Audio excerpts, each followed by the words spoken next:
Hello बच्चों, नमस्कार। आज हम हिंदी शिक्षण में जो हमारी पाठ्य योजना का टॉपिक चल रहा था उसमें आगे पाठ्य योजना बनाना सीखेंगे। तो हम सभी पहुंच गए थे उद्देश्य कथन के बाद हम यहाँ प्रस्तुतिकरण पर आ गए थे। और प्रस्तुतिकरण के बारे में मैंने आपको बताया था कि बेटा प्रस्तुतिकरण हो सके तो यहाँ से प्रारंभ करना। ठीक है, यहाँ से प्रारंभ करना। यहाँ पर ऊपर प्रस्तुतिकरण लिखोगे और उसके बाद इस तरह से लाइन खींचोगे जैसे आपकी ये लिख रखा है। ये जो उद्देश्य कथन है यहाँ पर, तो ये लाइन एक लाइन इतनी सी स्पेस छोड़कर एक तो उद्देश्य कथन लिखोगे और यहाँ पर ऊपर आएगा छात्राध्यापिका क्रिया। यहाँ पर छात्राध्यापिका क्रिया और इधर आएगा छात्र क्रिया। ठीक है, ये 3 कॉलम हो जाएंगे आपका। एक तो उद्देश्य कथन, एक छात्र अध्यापिका कथन और एक है छात्र क्रिया। ठीक है, और ये जो आपका ये मिनीचर और ये पाठ का एक गद्यांश जो है वो आप किसी भी या जैसे कलर पेपर पे या फिर ड्राइंग किए हुए पेपर पे इस तरह से लाइनिंग वगैरह करके आप अपनी विषय वस्तु को उतार सकते हो। विषय वस्तु जो आपकी उस पाठ से, यानी कि जैसे छोटा जादूगर पाठ है उसका ये प्रथम गद्यांश है जिसको यहाँ पर आप विषय वस्तु के रूप में प्रयोग कर रहे हो। ठीक है, तो इसको वैसे प्लेन कागज पर बना के उसको कलर वलर करके या फिर इसमें और कोई वो करके आप इस तरह से इस एक प्रत्येक पाठ का एक छोटा सा पद्यांश यहाँ पर लिखोगे और उसको इस तरह से चिपकाओगे फोल्ड करते हुए।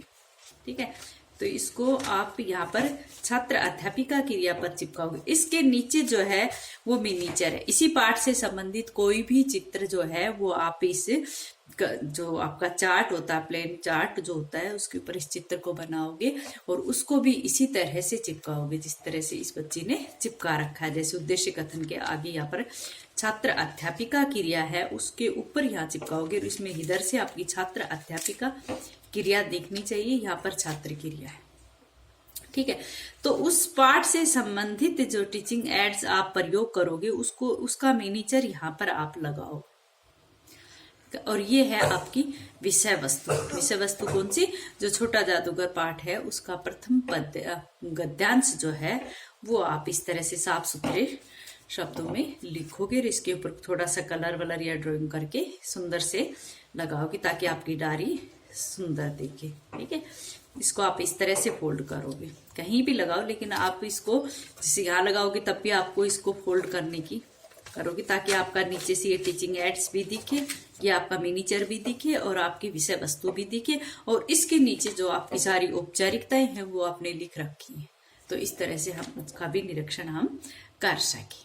ठीक है, होता तो ये है कि भाई ये प्लेन कागज पर, लेकिन इसको अगर ऐसे करें तो हिंदी की पाठ योजना वैसे ही बहुत बड़ी बनती है, तो ये काफी बड़ी हो जाती है। और ये देखो, ये श्यामपट्ट का प्रयोग यहाँ पर कर रखा है। श्यामपट्ट को भी इन्होंने इसी तरह से चिपका रखा है, ये देखो। ठीक है, तो यहाँ पर देखो, अब ये उद्देश्य कथन होगा और यहाँ पर आपने 3 कॉलम बनाए, एक उद्देश्य कथन का और एक होगा छात्र अध्यापिका का। तो ये कॉलम सबसे बड़ा होगा और इधर होगा छात्र क्रिया। छात्र क्रिया में या तो बच्चे आंसर देते हैं या कुछ भी, जैसे बच्चे क्या क्रियाएं करते हैं उनको लिखना होता है। तो ये भी और ये दोनों इक्वल होते हैं और ये थोड़ा बड़ा होता है, ये वाला कॉलम बड़ा।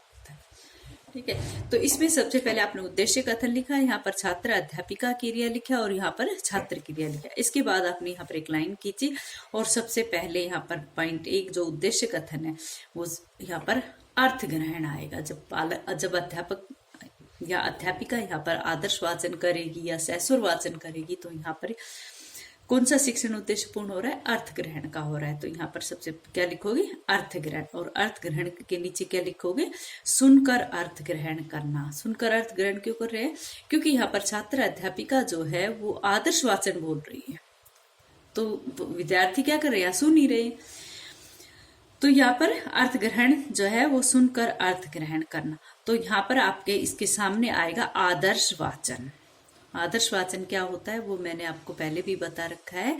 अब तो आदर्श वाचन में के आगे क्या लिखोगे? छात्राध्यापिका उतार चढ़ाव पूर्वक पाठ का आदर्श वाचन करेगी। भाई गद्यांश जो है, गद्य का जो पाठ है उसका क्या करेगी, उतार चढ़ाव पूर्वक सिर्फ आदर्श वाचन ही तो करेगी, जैसा उसका है उसी तरह से, यानी कि कहाँ पर अल्प विराम का प्रयोग करना है, कहाँ पर पूर्ण विराम का प्रयोग करना है, तो इस तरह से वो उतार चढ़ाव पूर्वक पाठ का आदर्श वाचन करेगी छात्रा अध्यापिका। ठीक है, आदर्श वाचन के सामने ये लिखोगे।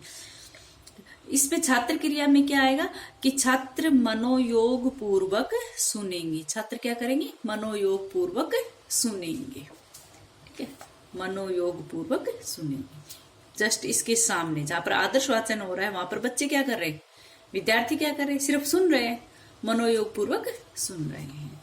इसी तरह से आपको पाठ को प्रेजेंट करना है। देखो फिर आएगा अनुकरण वाचन, और यहाँ पर है पढ़कर अर्थ ग्रहण करना, क्योंकि इसमें सुनकर और पढ़कर दोनों ही तरह से अर्थ ग्रहण होता है। देखो क्या अनुकरण वाचन, अनुकरण वाचन कौन करता है, यहाँ पर विद्यार्थी करता है। जो छात्र अध्यापिका है वो उस पाठ का जैसे आदर्श वाचन कर लेगी, तो उसके बाद वो किसी भी बच्चे की तरफ संकेत करेगी और उन बच्चों को अनुकरण वाचन करने के लिए कहेगी कि तुम पढ़ो इस पाठ को। तो विद्यार्थी क्या करेगा, देखो क्या करे, अनुकरण वाचन। अनुकरण वाचन कौन करता है, विद्यार्थी करता है। तो देखो अनुकरण वाचन, तो यहाँ पर क्या लिखोगे, छात्राध्यापिका छात्रों को अनुकरण वाचन का आदेश देगी। किसी भी एक निर्देशित बच्चे को उठाएगी या उसका नाम लेगी और उसको कहेगी कि आप अनुकरण वाचन करो।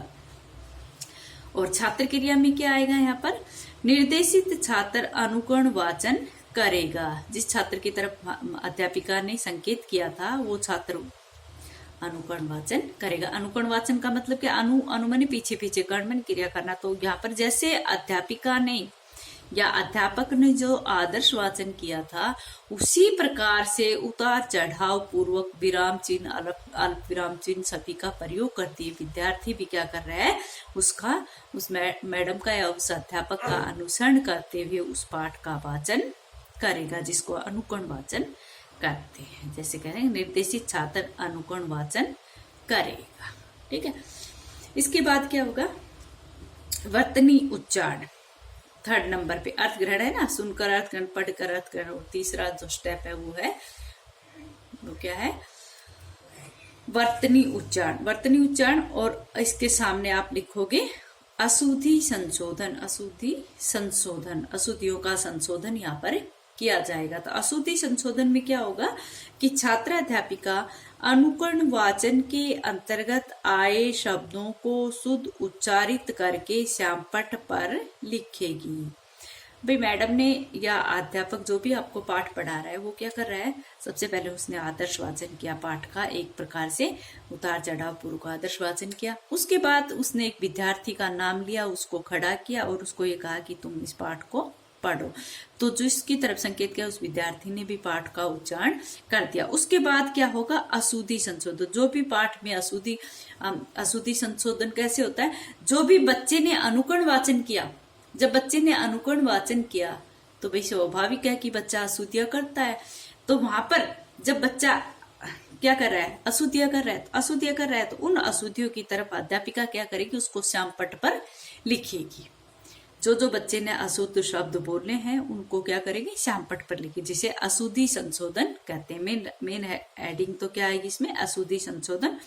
और उसमें क्या आएगा कि छात्र अध्यापिका अनुकरण वाचन के अंतर्गत आए शब्दों को शुद्ध उच्चारित करके श्यामपट्ट पर लिखेगी। और छात्र क्या करेंगे, यहाँ पर छात्र अशुद्धियों का निराकरण करेंगे। छात्र भी अब अशुद्धियों को पकड़ेंगे, वो सोचेंगे कि वास्तव में इस विद्यार्थी ने इस तरह से पढ़ा था जो अशुद्ध था, और मैडम उसको उच्चारित करती हुई श्यामपट्ट पर शुद्ध करके लिख के दिखाएगी। जैसे इस ब्लैक बोर्ड पर लिख रखिए, यहाँ पर एक छोटा सा ब्लैक बोर्ड का प्रयोग आप करोगे। जैसे अशुद्ध, और जैसे बच्चे ने यहाँ पर तिरस्कार लिखा और यहाँ पर तिरस्कार लिखा गया। ठीक है, तो इस प्रकार से आप 4-5 शब्द उस पाठ पे से लोगे, चाहे बच्चा अशुद्ध करे या न करे, लेकिन आप उसमें से दो जानबूझकर इस तरह से श्यामपट्ट बनाने के लिए यहाँ पर करोगे, इसका प्रयोग करोगे। ठीक है, तो यहाँ पर अशुद्ध जो बच्चे ने बोला वो, और इधर शुद्ध, इसका शुद्ध रूप होगा। ये क्या होता है, अशुद्धि संशोधन होता है। ठीक है, अब आगे अब ये देखो, यहाँ पर जो चौथा पॉइंट है वो आएगा भाषा तत्वों का ज्ञान प्राप्त करना। भाषा तत्वों का ज्ञान प्राप्त करना, तो इसमें कौन सा आएगा? काठिन्य निवारण। जो भी पाठ में कठिन शब्द आए थे उनका निराकरण, यहाँ पर उनका निवारण किया जाएगा। उसको मेन हेडिंग क्या है? काठिन्य निवारण। इसको आप अंडरलाइन कर सकते हो या अलग पेन से भी लिख सकते हो, ठीक है। यहाँ पर आपका शिक्षण उद्देश्य ये होगा कि भाषा तत्वों का ज्ञान प्राप्त करना। और छात्र अध्यापिका क्रिया में आप क्या लिखोगे? काठिन्य निवारण, ठीक है। और यहाँ पर छात्र क्रिया कॉलम तो उसी अगले पेज पर भी आपको वही 3 बनाने हैं। एक तो आपका जो उद्देश्य कथन होगा, और एक छात्र अध्यापिका क्रिया होगा, और एक छात्र क्रिया वाला कॉलम होगा। कॉलम तो वही 3 आपको बनाने होंगे, ठीक है। तो यहाँ पर लिखा भाषा तत्वों का ज्ञान प्राप्त करना, और यहाँ पर आपने लिखा मेन हेडिंग काठिन्य निवारण, यानी कठिन शब्दों का निवारण करो। तो इसमें क्या लिखोगे? इसमें क्रिया तो छात्र अध्यापिका की लिखनी ना, तो लिखोगे इसमें छात्र अध्यापिका पाठ के अंतर्गत आए विभिन्न विधियों के माध्यम से समझाएगी। पाठ के अंतर्गत आए कठिन शब्दों का आएगा यहाँ पर। छात्र अध्यापिका पाठ के अंतर्गत आए कठिन शब्दों को विभिन्न विधियों के माध्यम से समझाएगी। और छात्र यहाँ पर क्या करेंगे? छात्र कठिन शब्दों के अर्थ समझेंगे। छात्र कठिन शब्दों के अर्थ समझेंगे, ठीक है। और यहाँ पर वो जब मैडम क्या करती है, विभिन्न विधियों के माध्यम से शब्दों का समझाएगी, तो वो यहाँ पर आप अपनी इस डायरी में तो आप श्यामपट्ट का प्रयोग करोगे, लेकिन अगर आप सच में प्रेजेंट कर रहे हो, इस पाठ को प्रस्तुतिकरण दे रहे हो, तो यहाँ पर अभी फिर से आप श्यामपट्ट का प्रयोग करोगे, ठीक है। यहाँ पर आपने एक बार पहले भी अशुद्ध और शुद्ध के लिए किया था, और अब दोबारा से आप श्यामपट्ट का प्रयोग अपनी डायरी के अंदर भी करोगे। और वास्तव में अगर आप पाठ को प्रेजेंट कर रहे हो तो सामने ब्लैक बोर्ड का प्रयोग आप करोगे, और उसमें क्या क्या लिखोगे? एक तरफ शब्द, ये 4 कॉलम वहां पर भी बनाओगे, जैसे शब्द, अर्थ, प्रविधि और प्रयोग। शब्द, अर्थ, प्रविधि और प्रयोग। शब्द, अर्थ, प्रविधि और प्रयोग। और इसके सामने यहाँ पर डायरी में तो आप लिखोगे कि नवीन शब्द रचना। नवीन शब्द रचना यहाँ पर की है, ठीक है। ये श्यामपट्ट भी देख लो, इस तरह से बच्चे ने चिपका रखा है। इसके नीचे यहाँ पर सारी औपचारिकताएं लिख रखी है। तो इस नवीन शब्द रचना में यहाँ पर नीचे लिखा है इन्होंने कि छात्र अध्यापिका, नवीन शब्द रचना में क्या लिखा है कि छात्र अध्यापिका पाठ के मध्य में आए नवीन शब्दों की रचना करेगी। पाठ के अंतर्गत जो भी नए शब्द आए उनकी रचना छात्र अध्यापिका करेगी। और छात्र क्या करेंगे? इसके सामने छात्र नवीन शब्दों को उत्तर पुस्तिका में समझेंगे। छात्र नवीन शब्दों को उत्तर पुस्तिका में समझेंगे। अब यहाँ पर देखो आप श्यामपट्ट का प्रयोग किस तरह से करते हो। शब्द, अर्थ, प्रविधि और प्रयोग। जैसे आपके पाठ के अंतर्गत एक शब्द आया अनुराग।